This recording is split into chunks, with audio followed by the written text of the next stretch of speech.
തിരുമൂലദേവൻ്റെ തിരുമന്ത്രം 7-ാം തന്ത്രത്തിലെ സമ്പ്രദായം എന്ന കാണ്ഡത്തിലെ അടുത്ത 2 പാടലുകളിലേക്ക് നമുക്ക് പ്രവേശിക്കാം. നോക്കൂ, താനെന്നും ഈശനെന്നും വേറാക്കി ചൊല്ലാനില്ല. ഉടല് ഉയിർ പോൽ മനസ്സും ഈശനും ചേർന്നിരിക്കും. വാനെന്ന പോലെ നിന്നാർ വാനവർ മനുജരെല്ലാം തേനെന്ന പോൽ ശിവാനന്ദത്തേന് നുകർന്നു പോരും. അപ്പോൾ ശിവസാധന ചെയ്യുന്ന ഒരു സാധകൻ ശിവാനുഭവത്താൽ എന്തു സംഭവിക്കുന്നു? ശിവ ആനന്ദത്തേൻ നുകർന്നു പോരും. ആ സാധകൻ എപ്പോഴും ശിവ ആനന്ദമാകുന്ന തേൻ നുകർന്നുകൊണ്ടേയിരിക്കും. അമൃത്, ശിവാനന്ദമാകുന്ന അമൃത് സാധകൻ എപ്പോഴും നുകർന്നുകൊണ്ടേയിരിക്കും. നോക്കൂ, താനെന്നും ഈശ്വരനെന്നും വേറാക്കി ചൊല്ലാനില്ല.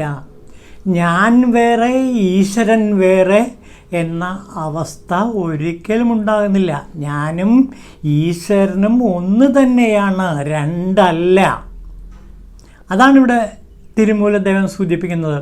ശിവസാധന ചെയ്യുന്ന ഒരു വ്യക്തി കുറച്ച് കഴിയുമ്പോൾ ഉള്ളിലെ ശിവനെ ഉണർത്തുകയും ആ ശിവനും താനും ഒന്നാണ് എന്ന് അനുഭവപ്പെടുകയും ചെയ്യുന്നു.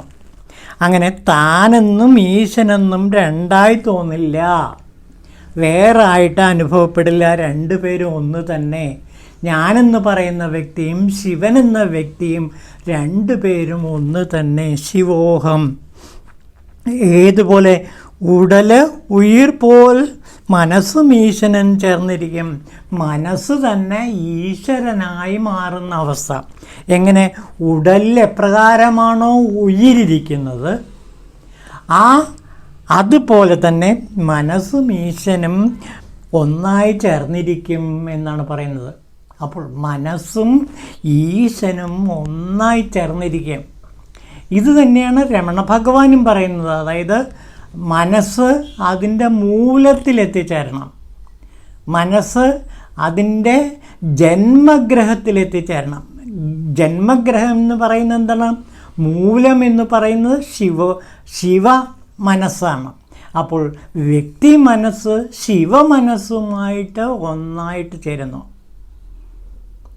അപ്പോൾ വ്യക്തി മനസ്സ് എന്ന് പറയുന്ന ആ ചെറിയ അഹം ശിവമനസ്സെന്ന് പറയുന്ന വലിയ അഹവുമായി ചേർന്ന് ആ അഹത്തിൽ തന്നെ ലയിച്ചിരിക്കുന്നു. സമുദ്രത്തിൽ, മഹാസമുദ്രത്തിൽ എങ്ങനെയാണോ ഒരു തോട്, ചെറിയ തോടിലെ വെള്ളം ഒലിച്ചു പോയി ആ മഹാസമുദ്രത്തിൻ്റെ ഭാഗമാകുന്നത്, അതേപോലെ ഒരു വ്യക്തിയുടെ അഹം, വ്യക്തിയുടെ ഞാനെന്ന ഭാവം ശിവോഹത്തിൽ ലയിക്കുന്നു, ശിവൻ്റെ അഹത്തിൽ ലയിക്കുന്നു. അപ്പോൾ പിന്നെ ശിവാഹം മാത്രമേ ഉള്ളൂ, വ്യക്തിയഹമില്ല. അതാണ് ശിവോഹം എന്ന അവസ്ഥ. വ്യക്തിയുടെ മനസ്സ് പൂർണ്ണമായും ശിവമനസ്സിൽ ലയിച്ചിരിക്കുന്ന അവസ്ഥ. അങ്ങനെ വരുമ്പോൾ എന്തു പറ്റുന്നു?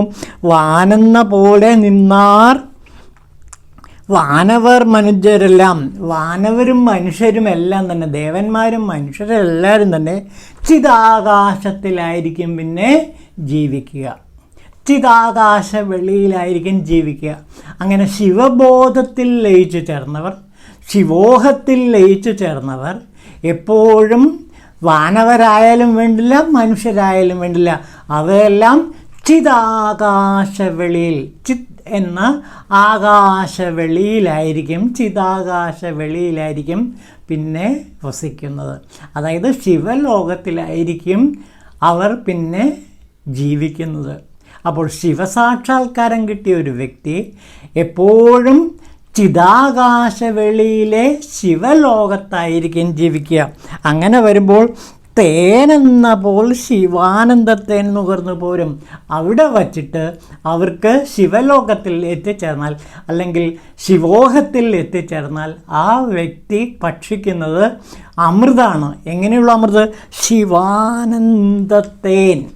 ശിവാനന്ദമാകുന്ന തേനാണ് ആ സാധകൻ നിരന്തരം ഭക്ഷിക്കുന്നത്. അപ്പോൾ തേൻ എന്നുള്ളത് ഇവിടെ ശിവാനന്ദമാകുന്ന തേനാണ്. യോഗശാസ്ത്രത്തിൽ അമൃത് പൊഴിയുന്നു എന്നാണ് പറയുന്നത്. ഈ അമൃത് ഭക്ഷിച്ചാണ് അത്ര യോഗികൾ ജീവിക്കുന്നത്. അവർക്ക് ഭക്ഷണം ആവശ്യമില്ല. ആ ശിരസിൽ നിന്ന് പൊഴിയുന്ന ശിവാമൃത് ഭക്ഷിച്ച് അവർക്ക് ജീവിക്കാൻ കഴിയുമെന്നാണ് പറയുന്നത്. ഇത് ഔവ്വയാർ തൻ്റെ ചില കവിതകളിൽ അത് വ്യക്തമാക്കുന്നുണ്ട്. നമുക്കത് നോക്കാം കേട്ടോ.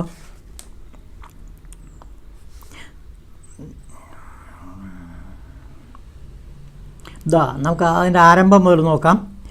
ആത്മജ്ഞാനമായ വിളക്കൊളി, അതായത് പ്രകാശം കൊണ്ട് ഈ ജീവസംരക്ഷണമായ അമൃതത്തെ അറിഞ്ഞ് ഭക്ഷിച്ചാൽ ശിവയോഗിയായിരിക്കാം.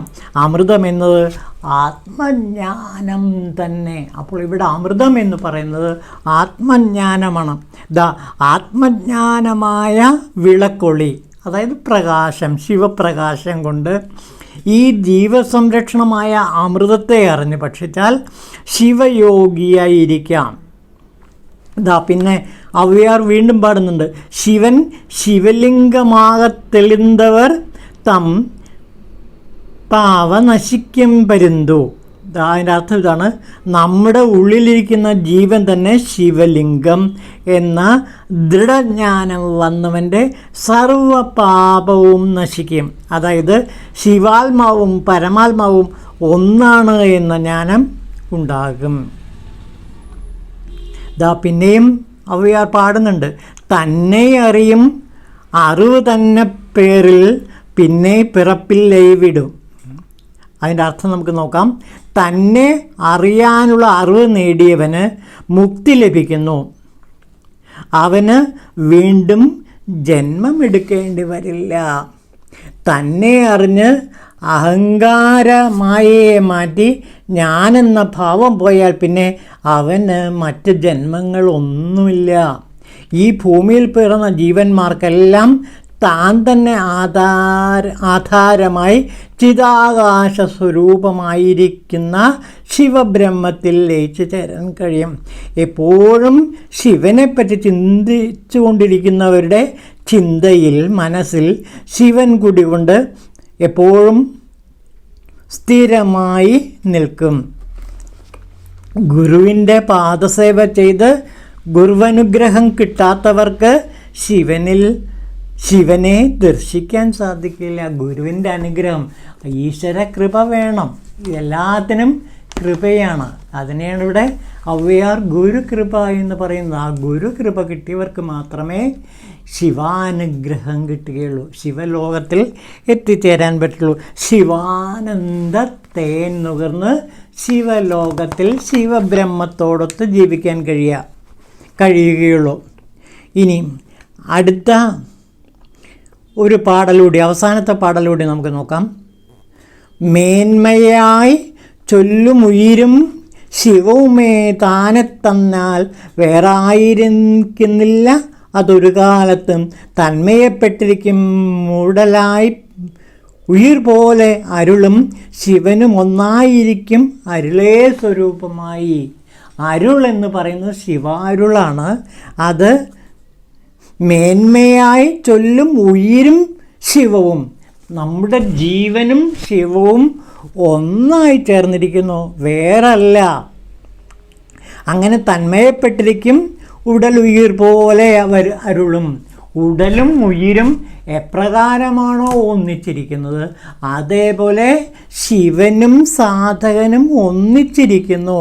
ശിവനും ഒന്നായിരിക്കും അരുളേ സ്വരൂപമായ ശിവ അരുളിൽ ലയിച്ച് ഒന്നായി ചേർന്നിരിക്കുന്നു. അപ്പോൾ നേരത്തെ പറഞ്ഞത് തന്നെയാണ്, ഉയിരും അതേപോലെ തന്നെ ഉടലും എപ്രകാരം ചേർന്നിരിക്കുന്നു അതുപോലെ ശിവനും ഞാനും ഒന്നായിരിക്കുന്നു. ഞാൻ തന്നെ ശിവൻ, ശിവൻ തന്നെ ഞാൻ. അഹം ബ്രഹ്മാസ്മി, തത്വമസി തുടങ്ങിയ ആ മഹാവാക്യത്തിൻ്റെ പൊരുളാണ് ഇവിടെ തിരുമൂലദേവൻ ഇവിടെ വിവരിക്കുന്നത്. എല്ലാ ഉപനിഷത്തിലും ഇത് തന്നെയാണ് പറയുന്നത്.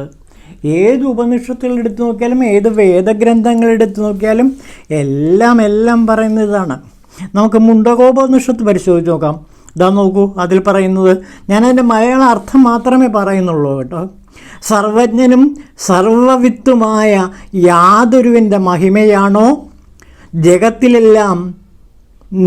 ജഗത്തിനെയെല്ലാം നിലക്കി നിർത്തുന്നത്, ആ ആത്മാവ്, ആ ശിവൻ ചൈതന്യവത്തും ബ്രഹ്മപ്രകാശസ്ഥാനവുമായ ഹൃദയാകാശത്തിൽ നിലകൊള്ളുന്നു. അപ്പോൾ ഒരു സാധകൻ്റെ ഹൃദയത്തിൽ ഈ ബ്രഹ്മപ്രകാശം നിലകൊള്ളുന്നു, ശിവൻ കുടികൊള്ളുന്നു. ഇത് പറയുന്നത് ഈ മുണ്ടകോപനിഷത്താണ്. പിന്നെ അതുപോലെ ശ്രീമദ് ഭഗവത്ഗീതയിൽ ഇത് തന്നെ പറയുന്നുണ്ട്. സർവസ്യ ചാഹം ഹൃദി സന്നിവിഷ്ടേ. പരമേശ്വരൻ സർവപ്രാണികളുടെയും ഹൃദയത്തിൽ കുടികൊള്ളുന്നു. ഭഗവത്ഗീതയിലെ ആ 15-ാമത്തെ അധ്യായത്തിലെ 15-ാമത്തെ ശ്ലോകമാണിത്. പരമേശ്വരൻ സർവപ്രാണികളുടെയും ഹൃദയത്തിൽ കുടികൊള്ളുന്നു. പിന്നെ ഭാഗവതത്തിലും ഇത് തന്നെയാണ് പറയുന്നത്.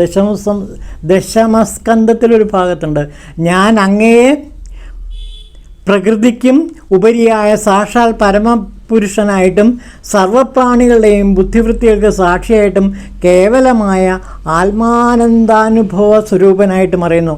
ബ്രഹ്മാവും ദേവന്മാരും ഗർഭസ്ഥിതനായ ശ്രീകൃഷ്ണ ഭഗവാനെ സ്തുതിക്കുന്നതും ഇങ്ങനെ തന്നെ. അപ്പോൾ ശ്രീകൃഷ്ണൻ സ്തുതിക്കുന്നതും തന്നിലിരിക്കുന്ന ഈശ്വരനെ തന്നെയാണ് താനെന്ന് പറയുന്നു.